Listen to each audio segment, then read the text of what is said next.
Aujourd'hui, je vais détailler la deuxième séance du split dont je me suis servi pour enfin prendre des pectoraux. Donc si c'est un point qui te pose problème, je te conseille vraiment de suivre cette petite série de vidéos. Salut, ici Nico et bienvenue dans l'épisode 100 de Questions Muscu, la mini-série dans laquelle je réponds à vos questions sur la musculation tous les jours. Et aujourd'hui, je réponds à la question de savoir quel va être le split qui va t'aider à prendre des pectoraux. Et j'ai déjà commencé un petit peu hier avec la première séance, pendant laquelle on avait mis l'accent sur les pectoraux, les épaules et les triceps. Et je vais continuer dans les jours qui viennent pour que tu aies toutes les séances de ce split. Parce que comme j'ai déjà dit un petit peu dans la vidéo d'hier, c'est vraiment important que tu suives exactement ce split sur chacune de ces séances. Ce qui ne va pas suffire d'avoir juste la bonne séance sur les pectoraux. Si par ailleurs tu ne gères pas bien ta récupération sur les autres muscles, tu peux quand même stagner sur ces pecs. Donc construire un programme efficace en musculation, c'est un vrai challenge et c'est important que tu n'essayes pas de le modifier. Parce que si tu décides d'en rajouter ou d'en enlever, tu prends vraiment le risque d'enlever l'efficacité de cet entraînement. Donc c'est important, si tu veux vraiment progresser, de le suivre précisément. Sinon, suis un autre programme. Mais si tu décides de suivre ce programme, vas-y complètement dedans. Parce que le modifier, c'est prendre le risque de stagner et c'est un petit peu bête. Donc c'est pour ça que je prends le temps de détailler chacune des séances et c'est pour ça que tu devrais suivre les séances comme elles sont. Et pendant cette deuxième séance, on va mettre l'accent sur le dos. Parce que le dos, c'est le muscle antagoniste des pectoraux. Tes pectoraux, ils vont t'aider à avancer ton humérus, avancer ton bras, d'arrière en avant. Et ton dos, il va au contraire aider à faire venir ton humérus de devant en arrière. Que ce soit du haut vers l'arrière, du milieu vers l'arrière, du bas vers l'arrière. Donc ces pecs et ces dorsaux, ils vont correspondre à des gestes opposés. Et le fait de travailler les dorsaux après les pecs, ça va aider à étirer ces pecs qui viennent d'être travaillés et donc à faire passer le sang et ça va aider à la récupération. Donc c'est pas pour rien qu'on fait les séances dans cet ordre. Le fait de faire ces dorsaux après les pecs, ça va aider à la récupération de ces pecs et comme ça on va pouvoir retravailler plus tôt les pectoraux que si on avait fait une autre séance à ce moment-là. Donc c'est vraiment important de bien suivre l'ordre des séances. Et au cours de cette séance, notre but, ça va être de développer un dos à la fois large, en V, mais aussi épais. Et pour ça, ça va être important d'attaquer ce dos sous suffisamment d'angles. Parce que, comme je te l'ai dit, le rôle de ces dorsaux, ça va être de reculer cet humérus d'avant en arrière, du bas vers le haut, du haut vers le bas. Et ça va être tout un ensemble de gestes que tu vas pouvoir faire avec des gestes de rowing, donc du bas vers l'arrière, avec des gestes de tirage de l'avant à l'arrière, ou aussi des tirages de haut en bas. Donc il va y avoir pas mal de choses possibles, et si tu veux bien travailler tes dorsaux sous tous les angles, il va falloir avoir suffisamment de variété, mais le faire dans le bon ordre. Et c'est pour ça qu'on va avoir une structure assez particulière. On va commencer par un premier gros exercice de rowing, du rowing à la barre. Et l'intérêt de cet exercice, c'est que ça va non seulement travailler tout l'ensemble de tes dorsaux, mais c'est aussi un exercice qui va te permettre de mettre lourd, de gagner en force, donc c'est intéressant de l'avoir en début de séance, et qui met en plus l'accent plutôt sur la partie basse de ton dos, qui est souvent une partie un petit peu en retard, même si ça va travailler tout l'ensemble de tes dorsaux globalement. Ensuite, on va enchaîner sur un deuxième exercice qui va permettre d'étirer complètement ces dorsaux. Et là, comme pour les pecs, l'intérêt d'étirer complètement les dorsaux, c'est que ça va permettre au sang de passer, d'évacuer l'acide lactique, et ensuite, lorsque tu vas passer sur les exercices suivants, tu auras plus d'énergie, tu auras une meilleure performance. Et ce deuxième exercice qui va étirer aussi bien ces dorsaux, ça va être du tirage à la poulie haute qu'on va faire en prise large. Parce que comme je te l'ai dit, on va varier les prises. Au début, donc sur ce rowing, on va être sur une prise supination avec des mains d'une largeur d'épaule. Ensuite, on va passer à une prise plus large sur un tirage à la poulie haute qui a l'intérêt d'étirer complètement les dorsaux, ce qui va aider à la récupération, mais en plus d'être un exo qui va travailler sous un autre angle, donc du haut vers le bas avec une prise plus large. Et on enchaînera ensuite sur un troisième exercice, cette fois d'avant en arrière, avec du tirage assis en prise serrée. Donc on va encore changer une fois de plus la largeur de la prise. Et l'intérêt aussi de varier la largeur de la prise, c'est qu'on va pouvoir plus ou moins étirer ou contracter le muscle que tu cibles. Parce que plus tes mains sont rapprochées, plus tu vas pouvoir amener tes coudes loin devant. Ça veut dire plus tu vas réussir à étirer tes dorsaux. Par contre, plus tes mains s'est écartées, plus tu vas pouvoir reculer loin derrière tes coudes, parce que tu vas pas avoir cette barre qui va te bloquer. Donc ce sera plus facile de contracter complètement ces dorsaux. Donc en variant l'écartement de tes mains, en variant ta prise d'exercice en exercice, ça va permettre de mettre plus ou moins l'accent sur la partie des dorsaux qui travaillent en contraction complète ou plutôt vers la phase d'étirement. Et cette notion de profil de force, elle est assez importante puisqu'il va falloir travailler ce muscle sous tous les angles, plutôt vers cette phase de contraction, plutôt vers cette phase d'étirement, plutôt au milieu. Et c'est ce qu'on va faire encore aujourd'hui sur ces dorsaux pendant cet entraînement. Donc c'est vraiment important de bien avoir suffisamment de diversité sur tes exercices et d'avoir les bons exercices pour pas travailler tout le temps les mêmes faisceaux, mais aussi pour pas attaquer toujours le muscle trop proche par exemple de sa phase d'étirement ou trop proche de sa phase de contraction. Donc c'est important d'avoir cette variation. Et c'est pour ça qu'il faut que tu suives exactement cet exercice. Donc le rowing à la barre en premier, ce tirage à la poulie haute en deuxième, ensuite ce tirage assis horizontal d'avant en arrière. Après on va faire un exercice qui va cibler l'arrière des épaules, qui est un petit muscle qui est assez souvent oublié alors qu'il est très important pour donner de l'épaisseur à ton épaule et pour construire un profil esthétique. Donc c'est pour ça qu'on va y dédier un exercice qui le cible particulièrement bien. Et on va finir avec un seul exercice qui va travailler tes biceps. Parce que comme pour tes épaules et tes triceps sur tes pecs, et bah tes biceps, pour tes dorsaux, ça va être un muscle secondaire. Donc quand tu vas travailler tes dorsaux, vu que tu vas avoir à chaque fois un petit peu une flexion de ce biceps quand tu vas reculer tes coudes, et bah naturellement ce biceps va rentrer en jeu. Donc quand tu vas arriver à la fin de cette séance, tes biceps ils auront déjà pas mal travaillé et tu n'auras pas besoin d'énormément de volume en plus. Donc 3 séries sur un seul exercice qui va travailler tout l'ensemble de ces biceps, ce sera suffisant pour leur permettre de prendre en masse. Alors comment ça va se passer dans le détail? On va commencer comme je te l'ai dit avec ce rowing à la barre en prise supination. Et c'est un super exercice mais qui va être un petit peu technique. Donc c'est important de bien faire attention à ton exécution. Tu peux le réaliser soit à la barre droite, soit à la barre EZ. Ça va dépendre un petit peu de ta mobilité au niveau du poignet.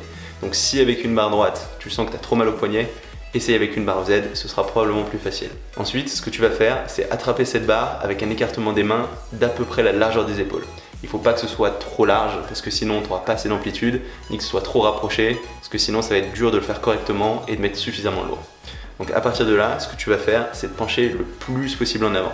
Tu peux plier un petit peu tes genoux, mais ce qui est important, c'est que tu gardes à chaque fois ce dos creux, que tu ne fasses pas le dos rond. Parce que si tu fais le dos rond, tu vas mettre tes lombaires en danger. Ce qu'il faut à tout prix éviter, ce qui est une grande règle en musculation. Donc toujours avoir bien ce dos creux, c'est une position de sécurité qui t'évitera des blessures. Et à partir de là, tu vas te pencher le plus possible en avant, tout en restant stable. Et le but, c'est d'avoir ton torse le plus parallèle au sol que possible. Donc si tu n'es pas très souple, tu peux plier un petit peu les genoux, essaye de trouver la position dans laquelle tu es confortable, mais ce qui est important, c'est que tu aies suffisamment d'inclinaison. Sinon, tu ne vas pas travailler tout l'ensemble de tes dorsaux, mais tu vas mettre surtout l'accent sur tes trapèzes, ce qu'on ne veut pas forcément faire. À partir de là, il va falloir que tu commences par déboîter tes épaules, à emmener tes épaules le plus bas possible. Parce que ce déboîtement, remboîtement d'épaules, il va te permettre de complètement étirer les muscles de tes dorsaux et de bien travailler tout l'ensemble de ces muscles. Donc c'est important d'aller bien le plus bas possible, de déboîter ses épaules. Et là, ce que tu vas faire, c'est pas remonter la barre vers le haut, mais c'est reculer le plus possible tes coudes en arrière. Parce que si tu penses à remonter la barre vers le haut, ce que tu vas avoir tendance à faire, c'est tirer sur tes biceps, écarter les coudes, et ça va être un geste où tu vas faire presque que tes biceps et tes trapèzes. Alors que nous, on veut vraiment travailler tout l'ensemble du dos, et comme je te l'ai dit, mettre l'accent sur le bas de ton V. Et pour faire ça, il faut que tu sois bien penché comme je t'ai dit, mais aussi que tu aies vraiment un geste plus d'avant en arrière que du bas vers le haut. Et pour faire ça, au lieu de penser à remonter la barre, il faut que tu essayes de reculer le plus possible tes coudes en arrière. Et que ces coudes, ils restent bien parallèles. Que tes coudes, ils pointent pas vers l'extérieur, mais qu'ils pointent vraiment derrière toi. Tu peux te permettre d'être un petit peu explosif sur cette remontée, tant que tu arrives à bien sentir ton dos, c'est l'essentiel. Et si tu as bien fait ce geste correctement, cette barre, elle devrait arriver en haut de tes hanches, pas plus haut. Si elle arrive en haut de ton nombril, c'est probablement qu'il y a quelque chose que tu as mal fait. Ça veut dire que soit tes coudes ils sont partis vers l'extérieur, tu les as pas gardés bien vers l'arrière avec les avant-bras bien parallèles, soit que tu t'es trop redressé. Donc c'est important de penser à tout ça. Une fois que tu es en contraction complète, que tu as remonté cette barre bien jusqu'en haut, bien contre ses hanches, tu peux marquer une petite pause, essayer de bien sentir cette contraction et essayer de contrôler un petit peu cette barre en la ramenant bien jusqu'en bas. Et tu vas enchaîner comme ça tes répétitions. Et au niveau du format, on va utiliser un pyramidal. Parce que j'en ai déjà parlé dans une autre vidéo, le pyramidal, c'est une super façon de commencer tes entraînements. Ça va te permettre de commencer à t'échauffer avec des poids pas trop lourds, suffisamment de répétitions, puis au fur et à mesure que les séries avancent, tu vas pouvoir mettre de plus en plus lourd en diminuant ton nombre de répétitions. Donc commence avec un poids relativement léger, qui va pas trop te poser de problème. Tu feras 15 répétitions, tu prendras 1 minute de repos, tu augmenteras un peu ce poids, tu passeras à 12 répétitions, tu prendras 1 minute de repos, tu augmenteras encore ce poids, tu seras à 10 répétitions, et là ça doit commencer à te challenger un petit peu. Tu prendras cette fois 1 minute 30 de repos, tu passeras à 8 répétitions, donc là c'est un poids qui doit être vraiment lourd, et tu prendras encore ensuite 1 minute 30 de repos et passer à 6 répétitions qui doivent vraiment te challenger. Par contre, tu ne dois pas être à l'échec musculaire, parce que c'est ton premier exercice, et si tu te fatigues déjà trop sur ce premier exercice, tu n'auras plus assez de jus pour vraiment tirer parti des autres exercices ensuite. Donc c'est important d'aller progressivement sur le poids, de commencer vraiment léger, surtout sur ces 15 premières répétitions, Faut pas que tu te fatigues, il faut juste que tu te concentres sur l'exécution du geste, histoire que ton corps et ton système nerveux ils se souviennent bien de comment faire ce geste. Et ensuite, au fur et à mesure de ces séries, tu vas augmenter de plus en plus tes poids et c'est important que tu finisses avec suffisamment lourd. Parce que ce premier exercice, c'est là où tu es le plus frais, c'est là où tu vas pouvoir le plus te donner et ça va être une grosse partie du stimulus qui va aider à la fois à prendre en force et en masse. Donc commencer suffisamment léger, finir suffisamment lourd, mais pas aller jusqu'à l'échec. Si jamais tu sens que c'est trop dur à ta 4e répétition sur ta dernière série, fais pas de répétition en plus. C'est pas grave, il vaut mieux que tu aies un petit peu de marge, que tu sois trop à la limite dès ce premier exercice. Donc à partir de là, on va passer au deuxième exercice, à savoir le tirage à la poulie haute en prise large. Et comme je te l'ai dit, l'intérêt de cet exercice, ça va être d'étirer complètement tes dorsaux. Donc pour ça, il va y avoir plusieurs choses auxquelles tu vas devoir faire attention. Bon, déjà, en termes de mise en place, il faut que tu règles déjà la machine pour pas que tu aies tendance à te soulever. Il faut que ton bassin, que tes fesses, elles soient bien collées au siège. Ensuite, tu vas faire un dos creux, bomber le torse, un peu ressortir, tirer tes omoplates à l'arrière, ressortir tes épaules vers l'extérieur, attraper la barre avec un écartement de sorte à avoir un angle entre tes avant-bras et ton torse de 45 degrés. Donc le but c'est pas de faire le plus large possible, ça va dépendre d'une personne à l'autre. Ce qui compte c'est vraiment d'avoir un angle où tes mains sont extérieures par rapport au coude, de sorte à ce que cet angle entre ton avant-bras et ton torse soit environ 45 degrés. Pas besoin d'être hyper précis, mais normalement c'est ce qui te permettra de solliciter le mieux tout l'ensemble de tes dorsaux. À partir de là, il va vraiment falloir que tu fasses attention à la position de tes coudes. Si tes coudes, tu as tendance à les ramener en avant, ça va être beaucoup tes triceps qui vont faire le travail. Donc c'est important que tu les gardes vers l'extérieur, voire que tes coudes pointent légèrement vers l'arrière. Vu que tu es un petit peu arqué, tu dois avoir tes coudes qui sont un petit peu en arrière vis-à-vis du plan de ton torse, mais pas non plus de façon surjouée. On veut pas de rotation au niveau de l'épaule, parce qu'auquel cas c'est plus tes dorsaux qui travaillent, mais on veut pas non plus que ces bras partent en avant, parce que encore une fois, on veut pas que tes biceps fassent trop de travail. Et quand tu vas initier le mouvement, tu vas bien commencer avec les bras complètement tendus. Donc déboîter les épaules, encore une fois, c'est encore plus important sur ce geste parce que c'est vraiment sur cet exercice qu'on va essayer d'étirer complètement ses dorsaux. Et pour bien les étirer, il faut que tu déboîtes tes épaules. Donc pense vraiment à ça. Ensuite, tu vas tirer tes coudes vers l'extérieur, remboîter ses épaules et toujours tirer le plus possible ses coudes en pensant vraiment tirer vers l'extérieur, un petit peu vers l'arrière. Et normalement, tu devrais être limité au moment où la barre arrive sous ton menton, au-dessus de tes pecs.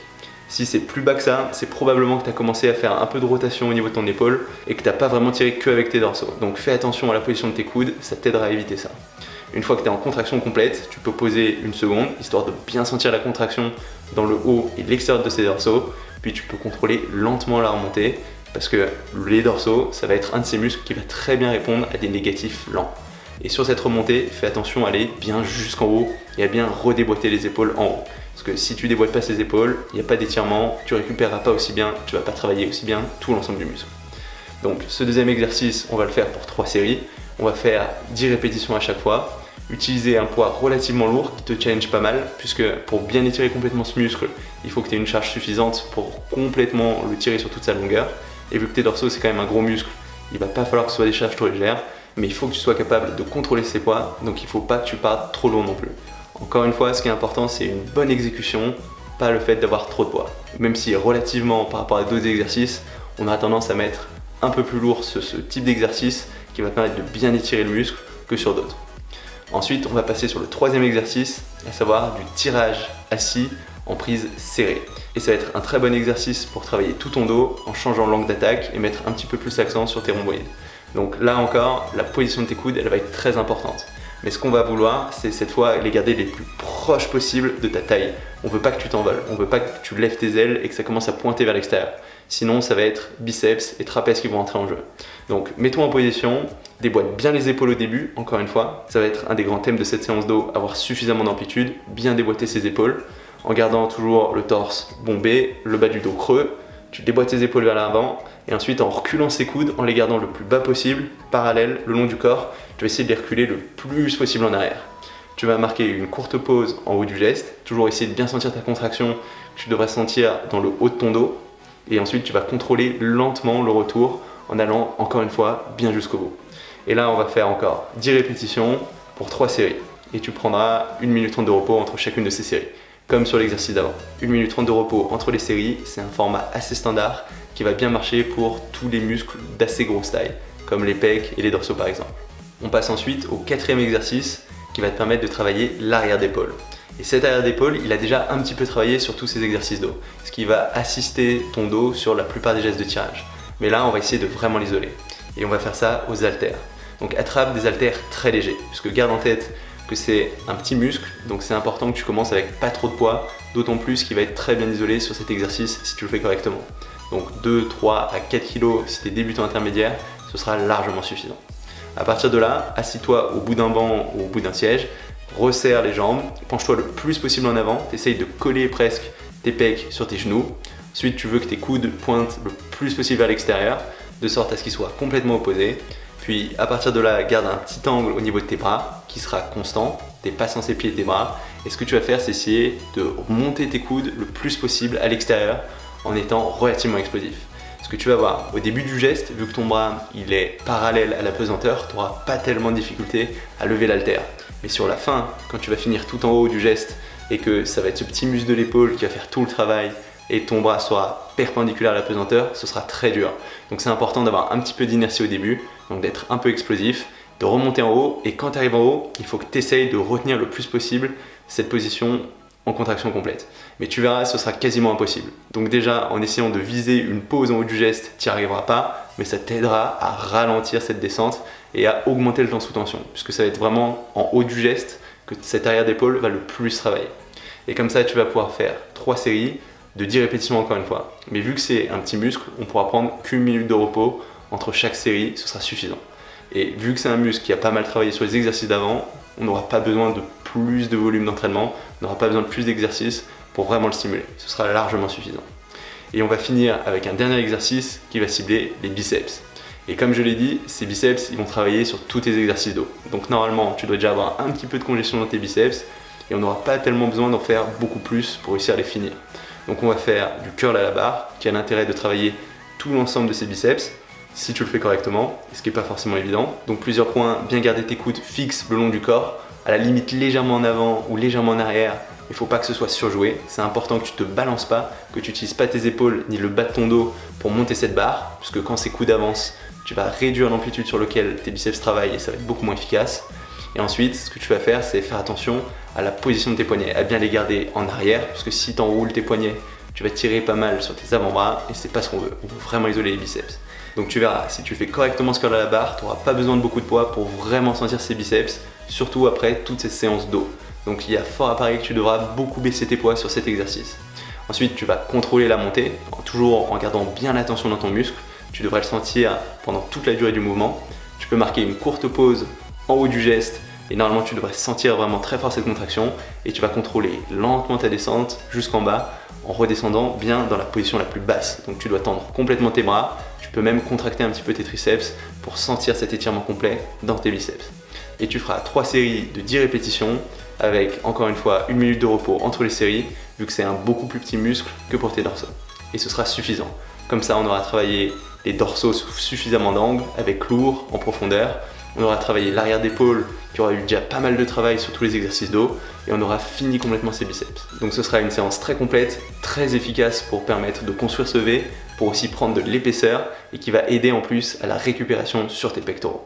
Donc comme ça on aura fini les 2 premières séances de ce split sur les pectoraux. Et là ça va être le moment idéal pour prendre un jour de repos. Donc après avoir fait lundi pectoraux, épaules, triceps, mardi dorsaux, biceps, arrière d'épaule, le mercredi ça va être le moment idéal pour se reposer, laisser ton système nerveux complètement récupéré. Et on repartira ensuite sur jeudi, vendredi, avant de prendre le week-end de repos, 2 jours de repos et de repartir sur ce cycle. Donc ça va être tout pour cette séance. Dans la prochaine vidéo, je vais détailler la séance 3, donc celle du jeudi. Et si jamais tu as aimé cette vidéo, n'hésite pas à mettre un petit pouce bleu. Tu peux t'inscrire à ma chaîne YouTube si tu ne l'as pas encore fait pour savoir quand je sortirai de nouvelles vidéos. Ça te permettra notamment de savoir quand je sortirai la prochaine séance de ce split, donc ça peut être intéressant. Et du coup, on se retrouve dès demain pour une nouvelle vidéo. Salut!